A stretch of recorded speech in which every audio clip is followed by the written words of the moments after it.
bien, bonjour à tous, je suis le docteur Milbert, je suis médecin, je suis chercheur et je voudrais vous parler aujourd'hui de l'électro-hypersensibilité, qui est une pathologie qui malheureusement est de plus en plus répandue.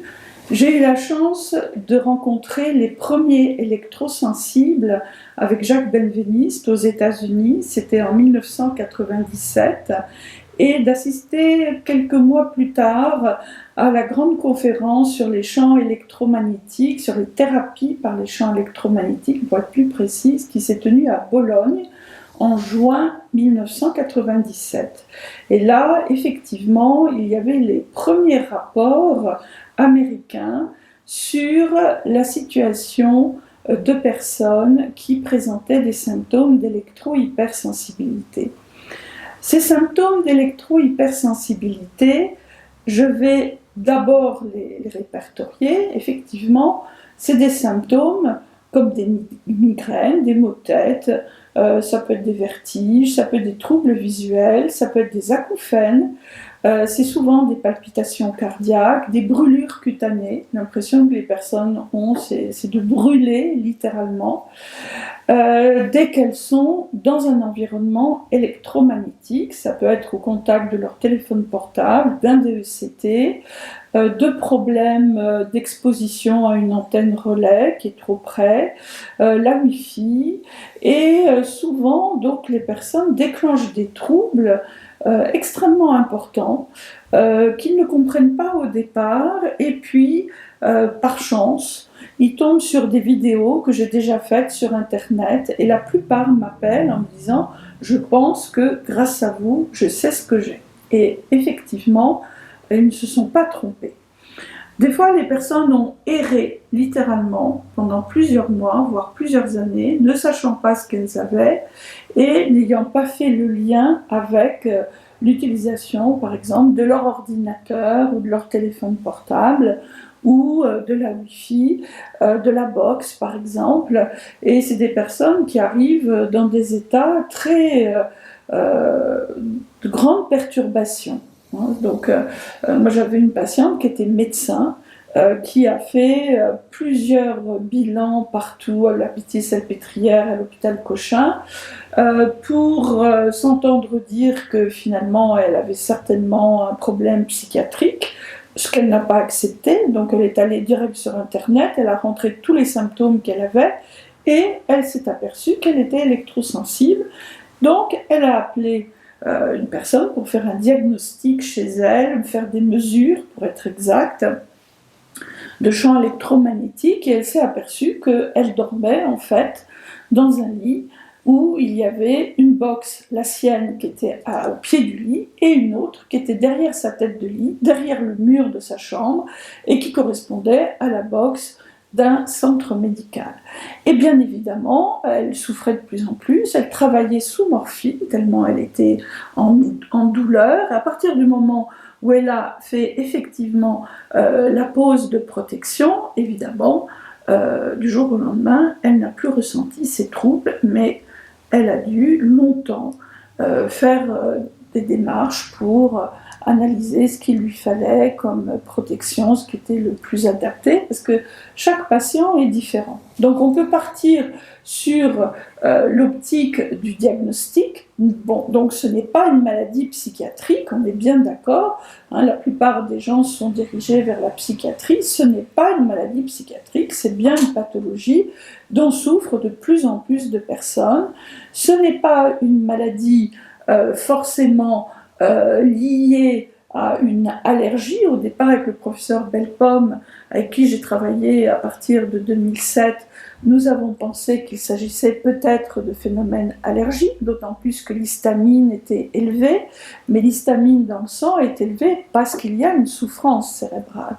Et en fait, si vous voulez, on s'est aperçu que certes, il y a des personnes qui sont allergiques à l'environnement électromagnétique, mais c'est surtout des personnes qui ont un passé avec des sensibilités au champ électromagnétique depuis l'enfance, que ce soit l'écran de télévision, que ce soit l'ordinateur, que ce soit même des fois le courant électrique, avec souvent des histoires d'amalgame dentaire en bouche ou de dents métalliques en bouche, ce qui crée des douleurs atroces au niveau buccal, puisque des personnes qui ne vivent plus parce qu'il y a ce courant électrique qu'elles ont en bouche.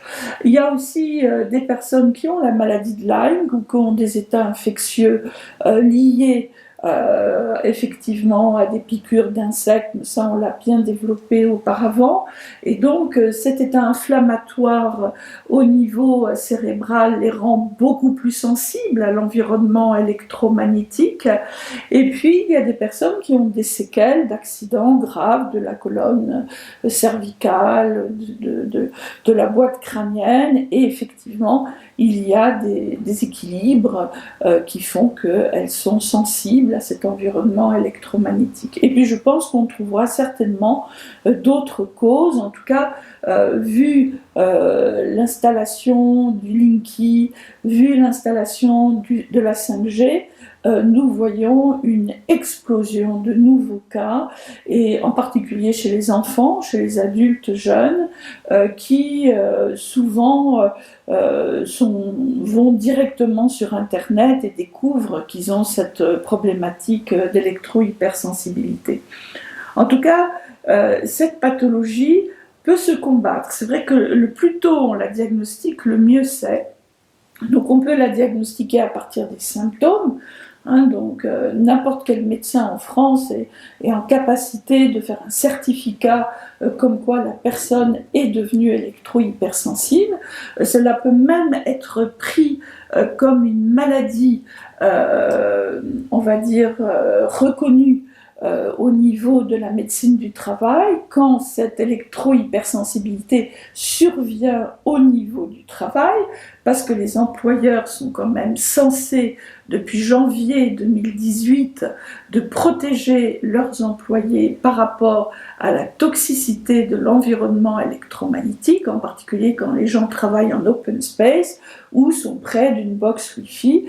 Il faudrait qu'effectivement il y ait des protections, et en Belgique, en tout cas, énormément d'entreprises ont demandé des diagnostics pour protéger leurs employés par rapport à ce risque, qui évidemment n'est absolument pas pris en charge par les assurances. Donc l'électro-hypersensibilité, les symptômes. Ensuite, effectivement, il peut y avoir, surtout quand il y a une problématique dentaire, la possibilité de faire des mesures de champ galvanique en bouche qui permet vraiment de déterminer la toxicité de certains amalgames ou de certaines dents métalliques et de les retirer le plus vite possible. Ensuite, il y a aussi des tests biologiques sur lesquels on a travaillé. Donc moi, j'utilisais déjà beaucoup l'histamine, la CRP ultrasensible. Ensuite, on a utilisé les protéines de choc thermique, la protéine S100B, qui est un marqueur international au niveau dépistage donc de l'électro-hypersensibilité. Le Pro-MTT, qui est effectivement utilisé par le professeur Bellepomme pour regarder aussi les facteurs de risque de cancérogénèse. Et puis, puisque effectivement cet environnement électromagnétique délétère peut à la longue entraîner des mutations au niveau de l'ADN et déclencher une cancérisation. Ça, c'est tous les travaux qu'ont menés le professeur Montagnier, le professeur Bellepomme. Donc un risque majeur de glioblastome quand les personnes sont trop exposées au niveau de leur travail. C'est sûr que mettre le téléphone portable toute la journée près du cerveau, utiliser effectivement les DECT qui sont extrêmement toxiques, être sur l'ordinateur à longueur de journée, mais c'est le cas de plus en plus d'enfants. Effectivement, il y a un risque d'exposition qui est liée avec les cancers du cerveau, les cancers de la mâchoire, les neurinomes au niveau donc de la 8e paire crânienne. Il peut y avoir aussi des problèmes de mélanome au niveau des yeux. Donc tout ça, c'est des choses qui n'existaient pas tant que ça auparavant et que nous voyons de plus en plus apparaître. À un moment donné, quand les personnes développaient un cancer, par exemple au niveau de la langue, il était fréquent qu'on pose la question aux personnes: de quel côté écoutez-vous votre téléphone portable? Et si le cancer était au niveau droit de la langue et que la personne écoutait son téléphone portable à longueur de journée à droite, eh ben, certains médecins, en tout cas, faisaient la corrélation entre l'apparition de ces zones cancéreuses et du côté où les personnes écoutaient leur téléphone portable. Voilà. Donc, il y a aussi des examens qui sont faits. Alors, au départ, il y avait l'encéphaloscan que j'ai beaucoup utilisé, qui malheureusement n'est plus pratiqué en France. C'est très dommage. Peut-être que les Japonais vont reprendre cette façon de travailler qui couplait effectivement à la fois un écho-doppler et un électroencéphalogramme. En tout cas, eux utilisent le TEP-scan DFG qui est utilisé à l'hôpital Henri Mondor à Paris pour montrer le lien entre la présence de métaux lourds dans le cerveau, de zones qui ne sont pas assez vascularisées, en hypovascularisation, en hypométabolisme, et ils font le lien donc avec effectivement des intoxications aux métaux lourds, des syndromes de fatigue chronique, la myofascite à macrophage, etc. Et donc cela corrèle effectivement ces états de fatigue chronique que ressentent les personnes qui ont aussi ces symptômes d'électro-hypersensibilité. En tout cas, petit à petit, ces personnes sont coupées de la vie normale, ne supportent plus l'environnement électromagnétique, se retrouvent chez elles cloîtrées, ne pouvant plus avoir accès à une vie sociale, à une vie familiale. La plupart du temps, l'entourage ne comprend rien à leurs symptômes parce que effectivement, quelque part, ça les dérange aussi. Il faut couper les portables, il faut des fois éteindre l'électricité, on ne peut plus regarder la télé, on ne peut pas aller au restaurant, on ne peut pas aller on peut pas aller au cinéma. Enfin, les gens se retrouvent très isolés, ne peuvent plus travailler dans le milieu où ils étaient, et donc il y a une incompréhension totale au niveau des caisses d'assurance maladie, puisque moi on m'a longtemps dit que je traitais des maladies qui n'existaient pas, sauf que j'ai parlé quand même 2 fois à l'Assemblée nationale, une fois en octobre 2014, une fois en février 2016, et qu'en octobre 2014, suite à mon intervention, la loi Abeille a quand même été votée. C'est une loi qui protégeait la petite enfance de cet environnement électromagnétique qui, à l'époque, était considéré comme mal évalué. Et effectivement, les années ont passé, maintenant on est presque 10 ans plus tard, et on voit bien que plus personne ne tient compte de ces recommandations et de ce que nous avions dit à l'époque. C'est-à-dire qu'en fait, les électro-hypersensibles sont quelque part des sentinelles environnementales. C'est ce que se plaisait à dire le professeur Bellepomme, le professeur Montagnier. C'est des personnes qui sont beaucoup plus sensibles que le reste de la population à ce type d'environnement et qui vont déclencher des réactions, mais quelque part, celles qui ne déclenchent pas de réaction, je dirais presque, c'est presque pire, puisque c'est des gens qui vont être exposés à un risque de cancérisation réel.